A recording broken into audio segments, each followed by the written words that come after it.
Discurso de Su Majestad el Rey, a don Alfredo Vidal García. Queridos españoles esteponeros de toda España, quiero felicitaros las Pascuas con mis mejores deseos para esta Navidad y para el año que viene.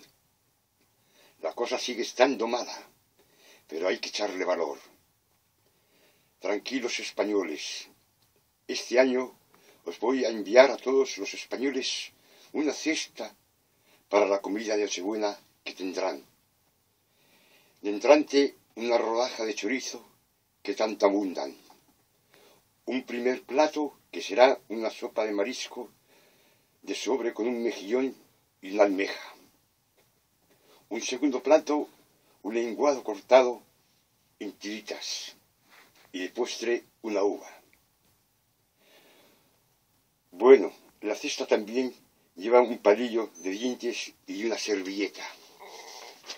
En casa doña Sofía ha preparado una comida ligerita. Unos langostinos al pipil, gambas a la plancha, caviar ruso, mousse de chocolate, champán Montandón y regalos para todos. ¡Qué bien lo vamos a pasar! El príncipe tocará la sonaja, doña Leticia cantará, Urdanagay se encargará de la caja y yo del pandero.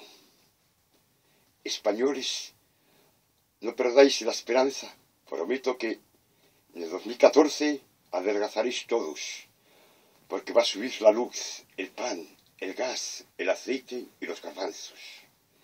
Bajarán de precio las lechugas, la coliflor, las habas, el rabo de toro y el cuerno de vaca.